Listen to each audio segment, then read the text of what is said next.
அனைவருக்கும் வணக்கம். ஒரு நீண்ட இடைவெளிக்கு பிறகு நாம் தமிழர் கட்சியை பற்றியும் நாம் தமிழர் கட்சியின் தலைமை ஒருங்கிணைப்பாளர் மரியாதைக்குரிய அண்ணன் சீமான் அவர்களை பற்றியும் பேச வேண்டிய ஒரு விஷயம் கண்டிப்பா நம்ம பேசியே ஆகணும் அப்படிங்கிற மாதிரி. என்னன்னா, தந்தி டிவியில நேற்றைய தினம் ஒரு கேள்வி பதில் நிகழ்ச்சி மாதிரி இளைஞர்கள் அண்ணன் சீமான் அவர்களை நோக்கி கேள்வி கேட்குறாங்க. அவங்க கேட்கக்கூடிய கேள்விகளுக்கு அவர் பதில் சொல்றாரு அப்படின்னு சொல்லி ஒரு நிகழ்ச்சியை பண்ணியிருந்தாங்க. கிட்டத்தட்ட 1 மணி நேரத்துக்கு மேல ரொம்ப ஒரு நல்ல நிகழ்ச்சியாக இருந்துச்சு. அதுல ஒரு குறிப்பிட்ட கேள்வி கேட்கப்பட்டது அண்ணன் சீமான் அவர்களிடம். என்னன்னா, இந்த எல்ஜிபிடி அந்த சொல்லுவாங்க இல்லையா, அந்த எல்ஜிபிடி கியூ அப்படி போயிட்டே இருக்கும்ல, ஆமாங்க, ஓரின சேர்க்கை. இந்த ஓரின சேர்க்கை சம்பந்தமான விஷயம், இதை நீங்கள் நாம் தமிழர் கட்சி ஆதரிக்கிறதா அல்லது எதிர்க்கிறதா அப்படின்ற ஒரு கேள்வி ஒருத்தர் கேட்டிருப்பாரு.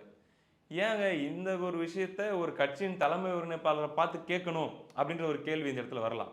மற்ற தலைவர்களெல்லாம் யாருன்னா பார்த்து இந்த கேள்வி கேட்பாங்களா? ஏன் இந்த கேள்வி நாம் தமிழர் கட்சி தலைமை ஒருங்கிணைப்பாளர்கிட்ட கேட்கப்பட்டுச்சு? இதுக்கு பின்னாடி ஒரு பெரிய வரலாறு இருக்குது. நாம் தமிழர் கட்சிக்காரங்களுக்கும் தமிழ் தேசியவாதிகளுக்கும் அது நல்லாவே தெரியும். அது தெரியாதவங்களுக்கு நான் சொல்லிடுறேன். என்ன அப்படின்னா, வருஷந்தோறும் இந்த ஜூன் ஜூலை மாதங்கள் வருது இல்லையா, இந்த மாதங்கள்ல இந்த ப்ரைட் மந்த் அப்படின்னு சொல்லி செலிப்ரேட் பண்ணுவாங்க. இந்த ஓரின சேர்க்கையாளர்கள் அவங்களுக்கு அந்த கம்யூனிட்டி இருக்குது இல்லையா, அவங்க செலிப்ரேட் பண்ணுவாங்க. அது ஓகே, திராவிட சித்தாந்தத்தை கொண்டவர்கள் நம்ம பார்த்துருக்கோம். உதயநிதி அவர்களுடைய துணைவியார் கூட போயிட்டு அதுக்கு ஆதரவு தெரிவிச்சிருந்தாங்க. இந்த மாதிரிலாம் நம்ம பார்த்துருக்கோம். அந்த ரேலி மாதிரி ஒன்று பண்ணுவாங்க, அவங்களுக்கு பிடிச்ச மாதிரியான உடைகள் அணிஞ்சிக்கிட்டு நிறைய இருக்கும். நீங்கள் பார்த்துருப்பீங்க அந்த ப்ரைடு அப்படின்ற வீடியோஸ் எல்லாம். இது தமிழ் தேசியத்திற்கு அல்லது தமிழ் தேசியம் பேசக்கூடியவர்களுக்கு, வள்ளுவரின் பாதையில் நடக்கக்கூடியவர்களுக்கு இது சரியான ஒரு விஷயமா அப்படிங்கிற ஒரு பெரிய டிபேட் அப்படிங்கிறது தமிழ் தேசியத்துக்குள்ள போயிட்டே இருக்கும்.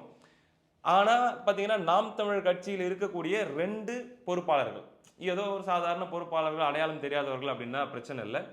மாநில அளவில் இருக்கக்கூடிய மிக முக்கியமான பாசறையுடைய 2 தலைமை பொறுப்பாளர்கள், அவங்க என்ன பண்ணுவாங்க அப்படின்னா, ஒவ்வொரு ஆண்டும் இந்த ஜூன் மாசம் வந்துட்டாலே பாத்தீங்கன்னா, இந்த ஓரின சேர்க்கைக்கு பெண்ணோடு பெண் காதல் கொள்ளுதல் அல்லது உறவு கொள்ளுதல், ஆணோடு ஆண் காதல் கொள்ளுதல் உறவு கொள்ளுதல், அல்லது ஆண் ஒரே நேரத்தில் ஆண் மீதும் பெண் மீதும் ஈர்ப்பு கொள்ளுதல் உறவு கொள்ளுதல், இந்த மாதிரியான விஷயங்கள்லாம் இருக்கு இல்லையா, இதை ப்ரொமோட் பண்ணக்கூடிய வகையில, அதை ஆதரிக்கக்கூடிய வகையில இது ஒரு பெருமைக்குரிய மாதம், இதை நாங்கள் வரவேற்கிறோம் அப்படின்ற மாதிரி என்ன பண்ணுவாங்கன்னா, தொடர்ச்சியாக அவங்க ஒவ்வொரு ஆண்டும் பதிவு போட்டுட்டு இருப்பாங்க.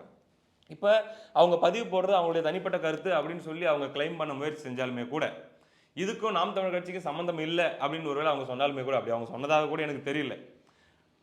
தடவை அவங்க போடும்போது ஒரு மாபெரும் எதிர்ப்பு வருது. எங்கிருந்து வருது? எதிர்கட்சிகளிடம் வருதா அப்படின்னா இல்ல, நாம் தமிழர் கட்சிகளிலும் தான் வருது. ஏன்னா தமிழ் தேசியவாதிகள் அப்படின்றவங்க ஒரு வாழ்வியல், நம்முடைய என்ன சொல்றது, நம்முடைய மரபு வழி வாழ்வியல், நம்முடைய முன்னோர் வழிபாடு, எல்லா விஷயத்திலுமே பார்த்தீங்கன்னா நம்ம ட்ரெடிஷனை விடக்கூடாது, இயற்கைக்கு முரணான எதையும் செய்யக்கூடாது அப்படிங்கிறதால வளர்க்கப்பட்டவங்க.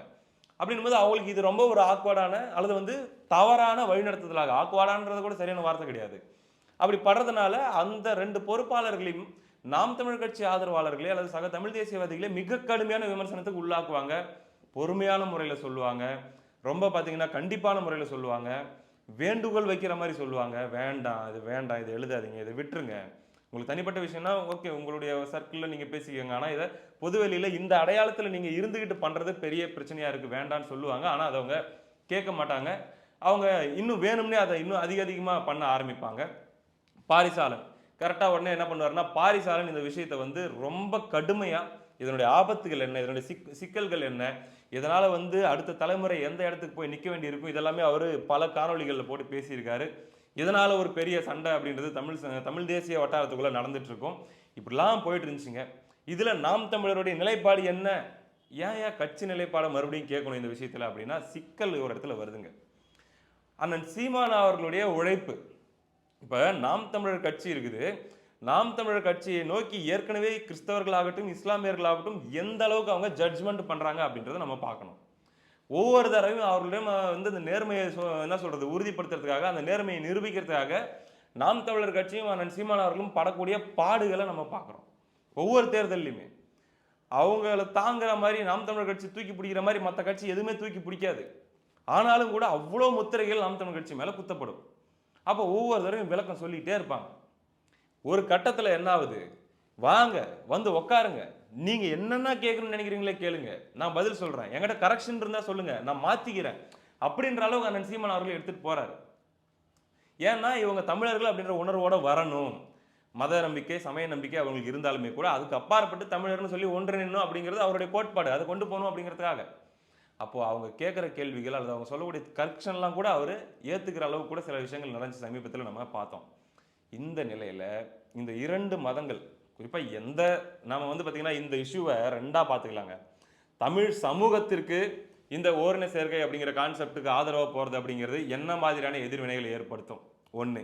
இன்னொன்று, நாம் தமிழர் கட்சிக்கு ஓட்டரசியல்ல, ஏன்னா ஓட் பேங்க் அப்படிங்கிறது ரொம்ப ரொம்ப முக்கியம் இல்லையா? அப்போ ஓட்டரசியல்ல என்ன மாதிரியான தாக்கத்தை ஏற்படுத்தும் அப்படிங்கிறதையும் நம்ம பார்க்கணும்.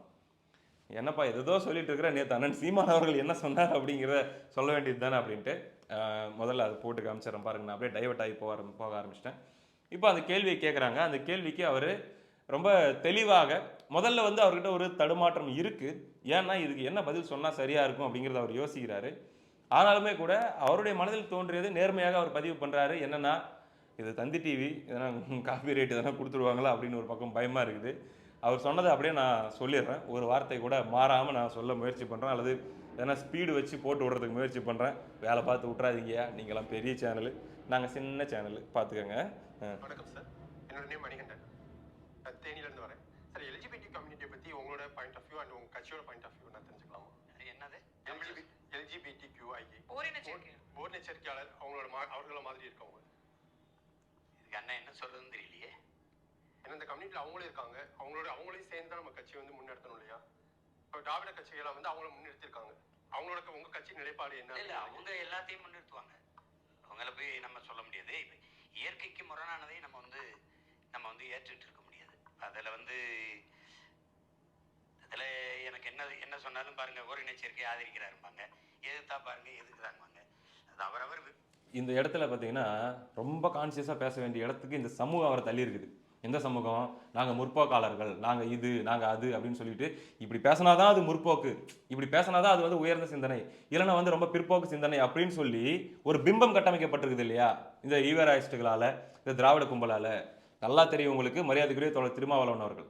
அவர்கிட்ட இந்த மாதிரி ஒரு கருத்தரங்கத்தில் ஒருத்தர் கேள்வி கேட்குறாரு. தடவை அவர் ரொம்ப ஃப்ரீயாக சொல்லிடுறாரு, இதெல்லாம் தப்பியா, இதெல்லாம் வந்து இயற்கைக்கு மாறான ஒரு விஷயம், காதல் அப்படிங்கிறது வந்து இப்படிதான் ஏற்படணும், அதுதான் இயற்கையான காதல், ஒரு ஆண் மீது பெண்ணோ பெண் மீது ஆணோ ஏற்படுறது தான் இயற்கையான காதல், இது வந்து காதலே இல்லை அப்படின்ற மாதிரி வந்து பார்த்தீங்கன்னா அவர் ரொம்ப எக்ஸ்ட்ரீமாவே விமர்சனமே வச்சிடறாரு. அந்த வீடியோ கிடைச்சிச்சுன்னா நான் இப்போ உங்களுக்கு போட்டு காமிச்சிடுறேன், ஓகேவா? அது வீடியோ சமூக ஊடகங்கள்ல அப்படி பரவுதுங்க. பாருங்க இவங்களுடைய பவர் எந்த அளவுக்கு இருக்குது, பொலிட்டிக்கலா எந்த அளவுக்கு வந்து அவர்களுடைய அந்த லாபி இருக்குது அப்படிங்கிறத பாருங்க. எண்ணி ஒரு நாள்லயோ 2 நாள்லயோ மரியாதைக்குரிய தோழர் திருமாவளவன் அவர்கள் மன்னிப்பு கேட்டார் அப்படி பேசுறதுக்காக. அதாவது ஓரின சேர்க்கைக்கு எதிராக பேசியதற்காக அவரை மன்னிப்பு கேட்க வைத்தார்கள். அப்படின்னும் போது இந்த இடத்துல வந்து அண்ணன் சீமான் அவர்களுடைய ஸ்டாண்ட் இப்போ என்னன்னு சொல்லி கேட்குறாங்க. இப்போ அவர் மிக கவனமாக சொல்கிறார். இதில் நான் என்ன சொல்றதுன்னு எனக்கு தெரியலன்னு முதல்ல ஆரம்பிச்சுட்டு அதுக்கப்புறம் இயற்கைக்கு முரணான எதையுமே நாம் தமிழர் கட்சி எதிர்க்கிறது. திராவிடர்கள் என்ன வேணா ஆதரிப்பாங்க, திராவிட கூட்டம், இந்த ஈவேராவை தூக்கி பிடிச்சிட்டு இருக்கக்கூடிய பெரியாரிஸ்டுகள், கருஞ்சட்டைகள், அவங்க எதை வேணா ஆதரிப்பாங்க, அவங்களுக்கு என்ன கவலை சமூகத்தை பற்றி. ஆனால் நாம் தமிழர் கட்சி இயற்கைக்கு முரணான எதையும் ஆதரிக்கவில்லை. உங்களுக்கு எதனா விருப்பமா, அது தனிப்பட்ட விருப்பம் அப்படிங்கிற விஷயத்தில் நாங்கள் தலையிடலை, யாருமே தலையிட முடியாது. தனிப்பட்ட முறையில் உனக்கு என்னமோ தோணும், கண்ட கருவமெல்லாம் தோணும், அதுக்கெல்லாம் யாருமே தலையிட முடியாது. ஆனால் எங்களுடைய கட்சி அடிப்படையில், எங்களுடைய ஸ்டாண்ட் அடிப்படையில் நாங்கள் வந்து இதை ஏற்கலை அப்படிங்கிறத மிக தெளிவாக அவர் சொல்லுகிறார். ஆனால் நான் அதை வந்து என்னுடைய இயக்கம், எங்களுடைய கோட்பாடு அதை ஊக்கப்படுத்தாது. அது ஓரின சேர்க்கை மட்டும் சொல்லலை சார், ஐ மீன் டிரான்ஸ்ஜெண்டர் திருநங்கை, திருநம்பி, அவங்க 2 பேருமே சேர்த்து சொல்றேன். திருநங்கைகளை நாங்கள் அங்கீகரிக்கிறோம், எங்கள் கட்சி தமிழ்நாட்டில் மிக தெளிவாக சொல்கிறார்.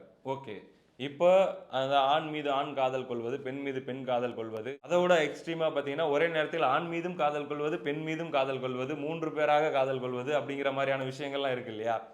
இதை நாங்கள் ஏற்கலை. ஆனால் திருநங்கைகள், அது இயற்கையாகவே அவர்களுக்கு இருக்கக்கூடிய இந்த பிரச்சனைகள் காரணமாக இருக்கக்கூடியவங்க இருக்காங்களா, அவங்கள நாங்கள் அங்கீகரிக்கிறோம், அவங்கள நாங்கள் எங்களுக்கு சமமாக அல்லது வந்து எங்களோட சேர்ந்து நாங்கள் அவங்கள மதிக்கிறோம், போட்டுறோம் அப்படிங்கிற வார்த்தையும் அவர் தெளிவாக பதிவு செய்கிறாரு.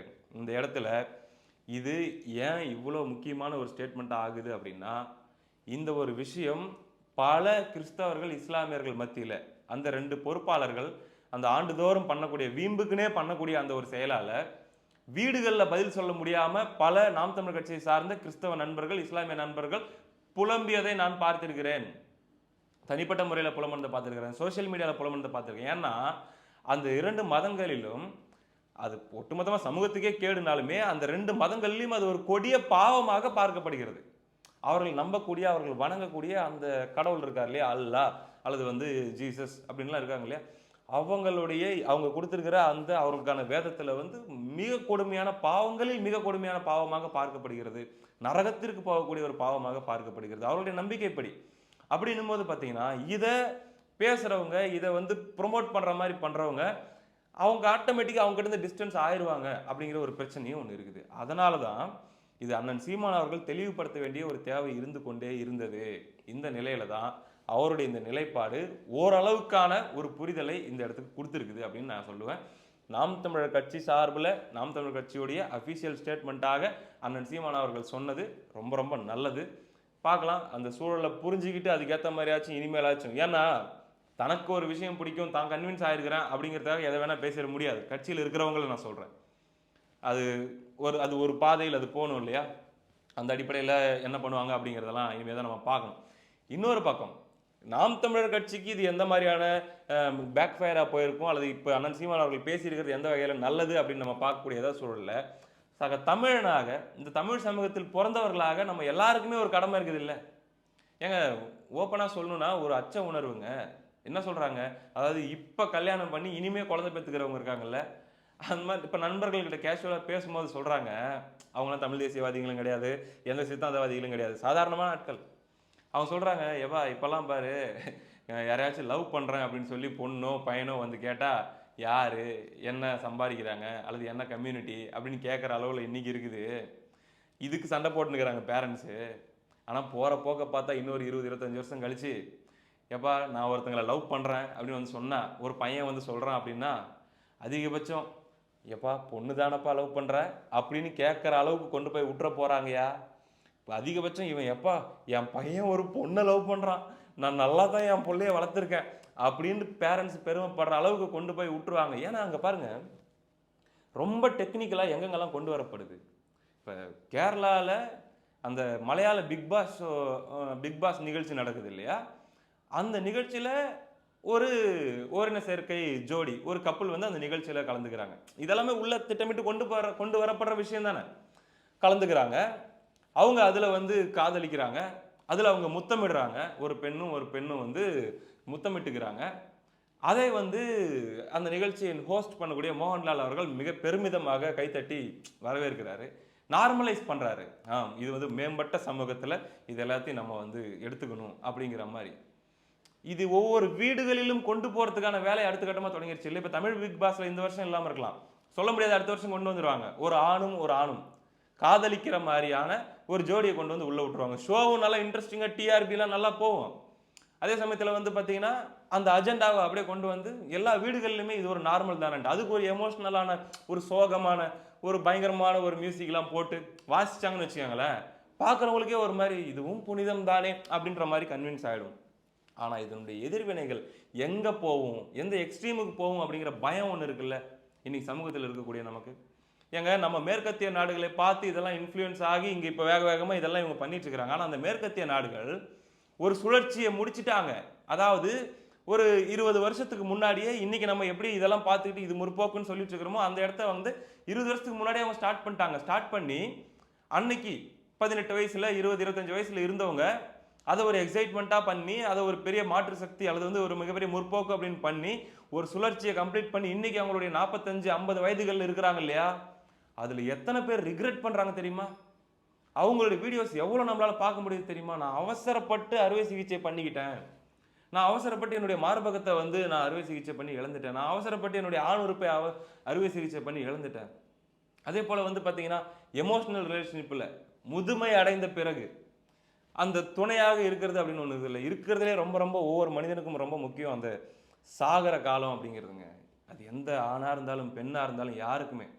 அப்போ இறைவன் படைப்பில், இந்த இயற்கையின் படைப்பில் ஏன் ஒரு ஆணுக்கு பெண் தேவை, ஏன் ஒரு பெண்ணுக்கு ஆண் தேவை அப்படிங்கிறத வந்து எல்லாமே சரியாக தான் இங்கே கொடுக்கப்பட்டிருக்குது. நம்ம பல ஆயிரம் ஆண்டுகளாக நம்ம வாழ்ந்துட்டு இருக்கிறோம். இதெல்லாத்தையும் உடச்சி நொறுக்கி வெவ்வேறு மாதிரி நான் அசம்பிள் பண்ணி வாழ்கிறேன் அப்படின்னா அந்த 20லேருந்து 40 ஒரு மாதிரி வேக வேகமாக ஓடி போயிட்டாலுமே கூட அதுக்கு அடுத்த ஸ்டேஜ் அப்படிங்கிறது பயங்கரமான ரிக்ரெட்டில் போய் முடியறதுக்கான வாய்ப்பு இருக்குது. அன்னைக்கு தேடினாலும் நம்மளால் வந்து நமக்கு ஏற்ற வாழ்க்கையை அமைச்சிக்க முடியாதுன்ற சிக்கல்லாம் இருக்கிறதுக்கான வாய்ப்பு இருக்குது. அப்போ அவங்களுக்கு என்ன மாதிரியான ஒரு சொல்யூஷன் இருக்கும் அந்த கடைசி காலத்தில்? அப்போ அவங்க அப்படி ஒரு சுழற்சியை முடிச்சு இன்னைக்கு வந்து நான் பண்ண தப்ப மற்றவங்க பண்ணாதீங்க அப்படின்னு சொல்றதுக்கான ஒரு பெரிய கூட்டம் உருவாயிருச்சு மேற்கத்திய நாடுகள்ல. நம்ம நாட்டில் இப்பதான் அது ஆரம்பிக்குது. அப்ப இந்த நேரத்திலேயே இதை வந்து பார்த்தீங்கன்னா ப்ரொமோட் பண்ணாம, அதே தான் என்னமோ பண்ணிட்டு போ, ஆனால் யாரும் இதை ப்ரொமோட் பண்ணி இதை புனிதப்படுத்துகிற மாதிரியான செயல்களில் ஈடுபடாதீங்க அப்படிங்கிறது தான் பல பேரும் குரலாக எடுத்து வச்சிட்டு இருந்தாங்க. இன்னைக்கு அண்ணன் சீமான் அவர்கள் நாம் தமிழர் கட்சியின் நிலைப்பாடு என்ன அப்படிங்கிற கேள்விக்கு அவர் ஒரு தெளிவான இயற்கைக்கு முரணான இதை நாம் தமிழர் கட்சி ஏற்கலை அப்படின்னு சொல்லியிருக்காரு. அதை நான் மனப்பூர்வமாக வரவேற்கிறேன். இது தமிழ் சமூகத்துக்கும் ரொம்ப ரொம்ப நல்லது, நாம் தமிழர் கட்சியுடைய வாக்கு அரசியலுக்கும் இது ரொம்ப ரொம்ப நல்லது அப்படிங்கிறது என்னுடைய பார்வை. வாழ்த்துக்கள். அடுத்த காணொலியில் சந்திப்போம். நன்றி.